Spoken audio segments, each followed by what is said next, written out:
जय श्री कृष्णा दोस्तों, कैसे हैं आप सभी। आशा करती हूँ कि आप सभी स्वस्थ व मस्त होंगे। तो त्योहारों की श्रृंखला चल ही रही है और उसमें सबसे बड़ा पर्व जो हम लोग साल भर का मनाते हैं वो है दीपावली। बस 2-4 दिनों की दूरी पे है दीपावली बस। और दीपावली की तैयारी हम लोग कितने दिन पहले से करने लगते हैं, लगभग 1 या 2 महीने पहले से, मानिए 1 महीने पहले से तो हम एकदम जी जान से लग जाते हैं दीपावली की तैयारी में। और ऐसी कोई जगह नहीं होती है जो हम दीपावली के लिए, माँ लक्ष्मी के आगमन के लिए चमकाते नहीं है। घर का कोई ऐसा कोना, कोई ऐसी जगह, कोई ऐसी वस्तु, चाहे आपका घर, दुकान, मकान, वाहन, सबकी साफ सफाई, जो वस्तुएं भगवान ने हमें दी हैं उन सबकी साफ सफाई, कोई ऐसी चीज नहीं होती जिसे हम चमकाते नहीं है।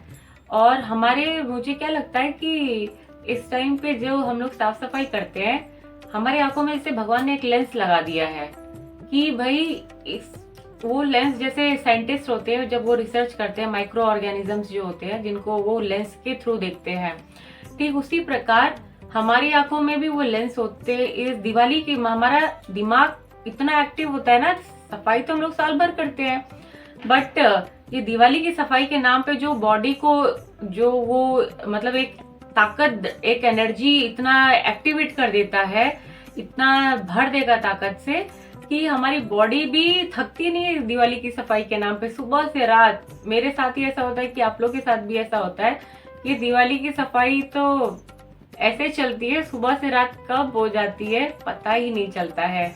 और दिमाग और बॉडी दोनों एकदम मतलब एनर्जी एकदम भरपूर रहेगी उनमें, मतलब जोश, सफाई के, दिवाली की सफाई का जोश जो होता है ना वो एकदम भरपूर रहेगा, वो कम नहीं होता कहीं पे कि भाई नहीं नहीं चलो थक गए ब्रेक ले लिया। नहीं, आज का टारगेट इतना है, आज ये आपको करना है तो आपको करना ही है। तो ये सारी चीजें तो हो गई हम दिवाली से जुड़ी हुई बातें कि हम साफ सफाई तो करते ही हैं।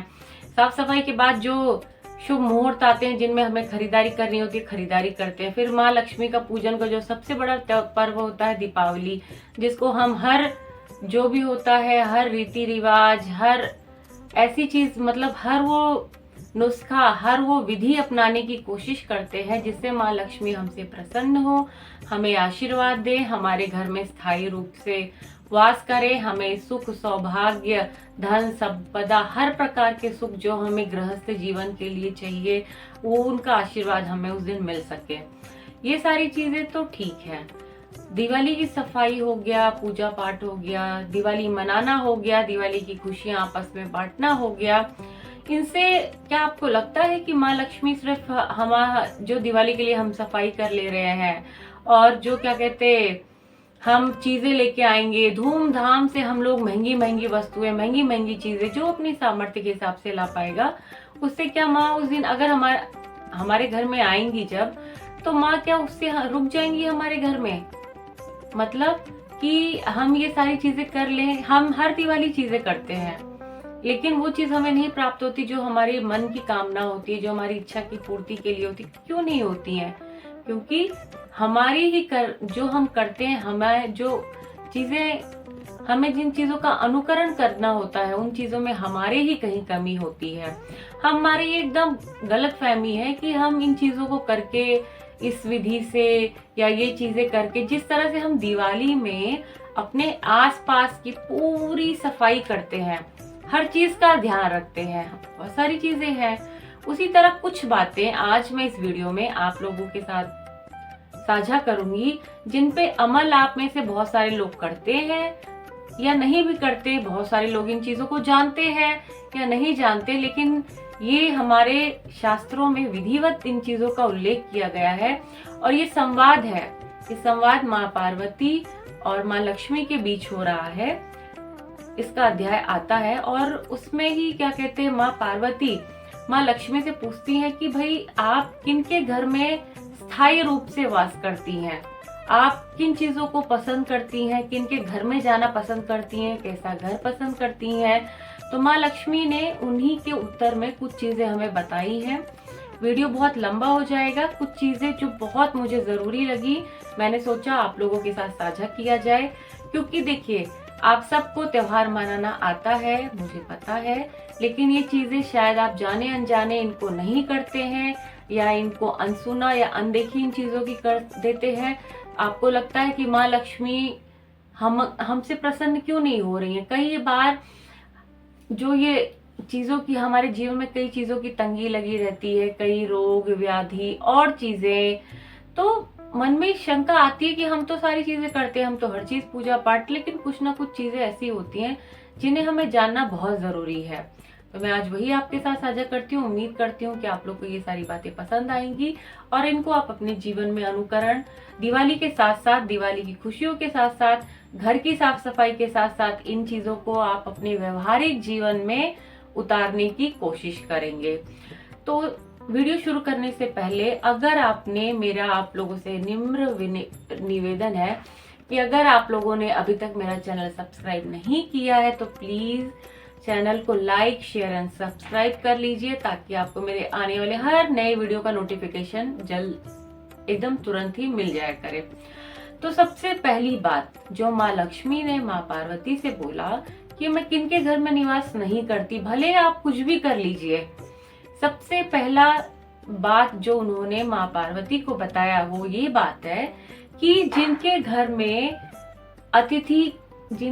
में अतिथियों का स्वागत नहीं होता है, जिनके घर में अतिथियों को देख के घर वालों के मन में खुशी नहीं आते हैं, जो अतिथियों का सत्कार नहीं करते हैं, उनके घर में मैं रुकना बिल्कुल पसंद नहीं करती हूँ। आजकल का समय भी ऐसा हो गया है, पहले के समय की बात अलग थी, जब कितने भी अतिथि कभी आपको, आज के समय में हम क्या बोलते हैं कि भाई आने से पहले बता देना। अतिथि क्यों बताएगा आपको आने से पहले? अतिथि जिसके आने की कोई तिथि ही नहीं है वो अतिथि है, चाहे वो आपके खुद के रिश्तेदार हो, चाहे वो कोई बाहर वाला हो, बता के आएगा तो फिर उसका मतलब अतिथि वो कहाँ से हुआ आपका। और आपकी जो कोशिश होती है, जो आप किसी के लिए कर सकते हैं, वो बता के करने में वो आनंद नहीं आता है। जो कोई अचानक पे आ जाए और आप उनको कितना हृदय से, कितना आदर सत्कार, कितना आप भरसक प्रयास उनको अच्छे से अच्छा उनके लिए करने की आप कोशिश कर सके, तो ये चीजें हम लोग जानते हुए भी बहुत सारी चीजें इग्नोर कर देते हैं।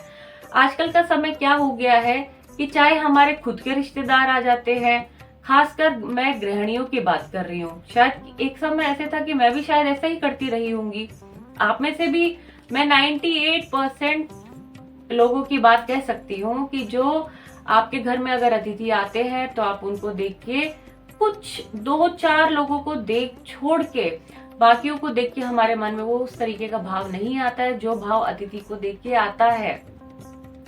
आपके घर में चाहे आपकी रिश्तेदार आए, चाहे आप किसी घर की बहू हैं, चाहे आपकी जेठानी देवरानी, आपका कोई जेठानी देवरानी का भाई बहन, उनके घर वाले और कोई घर वाले, कोई आपके आस पड़ोस के कोई भी आपके यहाँ आता है तो उसका सत्कार जितना आपसे हो पाए, जितना अच्छे से आपको उस घंटे या 1 या 2-4 दिन के लिए आपके घर में आया है, एकदम ऐसे करिए जैसे कि ईश्वर आपके घर आए हैं।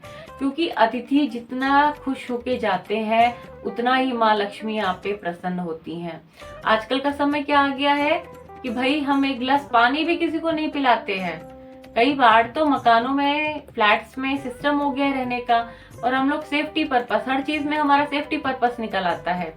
भाई सेफ्टी, 1-2 लोग और घर में होंगे, उनकी सहायता से अगर आपके घर में कोई पानी मांगने आया है या कोई भी आ गया है तो आपसे जितना यथाशक्ति हो सके उस अतिथि का स्वागत करिए। आपके द्वारा जितना अच्छे से अच्छा आप उसके लिए कर सकते हैं, आप उनकी खातिरदारी करिए। जो भगवान ने आपको दिया है उतने में ही उनके लिए करिए।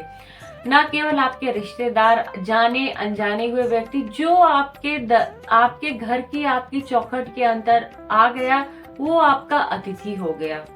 उसको उतना खुश करके, जितना खुश करके आप भेजेंगी अपने घर से, उतना ही माँ लक्ष्मी आप पे प्रसन्न होती है। माँ लक्ष्मी सीधे नहीं आती है आपके घर में, माँ लक्ष्मी देखती है। माँ लक्ष्मी नहीं आ रही है, आपने चढ़ा रखा है तो माँ लक्ष्मी उसको खा के नहीं जाएंगी। माँ लक्ष्मी आपके व्यवहारिक रूप के, आपके सांसारिक रूप में अतिथि, इनका देखती हैं कि आप ऐसे दूसरों के साथ कैसे व्यवहार करते हो, आप उनके लिए क्या कर रहे हो, आप उनके लिए कुछ कर रहे हैं कि भाई अतिथि को देखते ही हम लोग मुंह फुला के बस एक कोने हो लेते हैं कि भाई कब जाए, ये कब जाए। मन में कई लोग कैसे भी भाव आते हैं, आ गया, खाने आ गया, बस चला जाए ये जल्दी से, बताया भी नहीं कब आ गया। ये भाव आज के घर घर की कहानी है। तो अगर आप चाहते हैं कि आपके घर में माँ लक्ष्मी का स्थायी वास हो, तो ये व्यवहार तो आपको छोड़ना पड़ेगा, वरना माँ लक्ष्मी भी आपके घर में उसी मेहमान की तरह, उसी अतिथि की तरह आएंगी और आपके घर चारों तरफ घूमेंगी कि हाँ भाई दिवाली की, अच्छा ये भी लगाया है, अच्छा इतना भोग रखा है, अच्छा ये भी किया है। इतना ही माँ लक्ष्मी भी घूमेंगी, फिर सीधा आपके घर से बाहर निकल के वो भी अतिथि की तरह ही चली जाएंगी। तो यदि आप चाहते हैं कि आपके घर में स्थायी लक्ष्मी का वास हो, तो सबसे पहला आपको क्या कार्य करना है? आपको करना है कि जो भी अतिथि, जो भी मेहमान आपके घर में आते हैं, उनकी जितनी ज्यादा खातिरदारी हो सके आप ये समझ के करिए कि हम माँ लक्ष्मी को माँ लक्ष्मी इससे प्रसन्न होंगी। अपने मन में वो भाव रखिए और ये कार्य पक्का करिए और इसको अपने व्यवहार में अनुसरण करना शुरू कर दीजिए। दिवाली की पूजा के साथ साथ ये भी आपके व्यवहार में आ जाना चाहिए। दूसरी महत्वपूर्ण बात यह है कि आज के इस आधुनिक युग में हम लोग के किचन में क्या होता है कि हम पानी सीधा आरओ से निकाल के पीते हैं। यह मशीन हमारे सबके घरों में आम बात हो चुकी है, जिसकी वजह से जो हम पहले मटके आदि में पानी भर के रखते थे, पानी एकत्र करके किसी पात्र में पानी भर के रखते थे, वो हम बिल्कुल नहीं कर रहे हैं। तो ये गलती आप ना करिए। यदि आप चाहते हैं कि माँ लक्ष्मी प्रसन्न हो, तो आपके किचन में कोई भी एक भरा हुआ पात्र, चाहे वो मटका हो, चाहे आप मटके में नहीं रखना चाहते हैं तो चाहे वह कोई जग हो या कोई छोटा सा लोटा हो, किसी न किसी में आप पानी भर के रखेंगे ही। और साथ ही साथ आपके घर में, चाहे वो बाथरूम हो या आपके घर की कोई भी जगह, कहीं पर भी जो आप बाल्टी रखते हैं वो खाली नहीं होनी चाहिए। अगर खाली बकेट आप बाल्टी रख रहे हैं तो उसका मुंह नीचे की औंधाई हुई वो जो बाल्टी है औंधाई हुई होनी चाहिए। तो खाली जो बाल्टी है वो आपके घर में नहीं होना चाहिए, इससे भी माँ लक्ष्मी प्रसन्न नहीं होती हैं। तीसरी महत्वपूर्ण बात माँ ने यह बताई कि जो हम लोगों के आंगन में तुलसी माँ विराजमान, जिनको भी हम गमले आदि में करते हैं, जो माँ लक्ष्मी का ही प्रतीक है, उसमें हम क्या करते हैं, उनके बिरवे में या जो हमने गमले में उनको लगा रखा है, जब उनमें हम जल आदि सींचते हैं, उनकी जड़ों को जल आदि देते हैं, तो हम क्या करते हैं, इतना पानी उसमें डाल देते हैं, इतना जल डाल देते हैं कि वो गमले से चारों तरफ या जहाँ पे भी डालना हमें छोटे से पात्र से, लेकिन हम उसमें इतना देखते हैं कि लगभग बहुत ज़्यादा पानी जल उसमें अर्पित कर देते हैं। यह भी एक माँ को प्रसन्न इससे नहीं होती हैं और माँ इससे हमारे घर में स्थायी रूप से, यह गलती जब हम करते हैं तो माँ हमारे घर में स्थायी रूप से वास नहीं करती हैं। तो तुलसी की जड़ों में जल उतना ही अर्पित करिए जितना कि उसको ज़रूरत है। ज़्यादा डालने से हम सोचते हैं कि माँ हमसे प्रसन्न हो जाएंगी, तो ऐसा बिल्कुल नहीं है। तो ये गलती आप लोग मत करिएगा।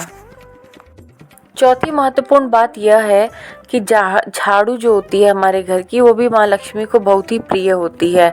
तो झाड़ू भी हमारे घरों में, कई घरों में ऐसा होता है कि वो भी इधर उधर हम लोग उसको ऐसे छोड़ देते हैं, कभी वो धूप में पड़ी है, कभी हम मुख्य द्वार में भी उसको ऐसे ही छोड़ देते हैं। तो ऐसा बिल्कुल ना करिए। झाड़ू को आदर से रखिए, एक उसकी घर में जगह निश्चित करिए। झाड़ू को कभी भी ऐसे खड़ा करके बिल्कुल मत रखिएगा, ये भी माँ लक्ष्मी को बिल्कुल पसंद नहीं आता है। झाड़ू को सबकी नज़रों से छुपा के एक उसका स्थान बनाइए, वहीं पे रखिए और घर की उत्तर दिशा की तरफ वो रखिए, क्योंकि इस दिशा में रखने से सुख सौभाग्य की प्राप्ति होती है। हमें सबकी नज़रों से, किसी की नज़रों में आपके घर में कोई आता है तो झाड़ू उसकी नज़रों में नहीं पड़नी चाहिए।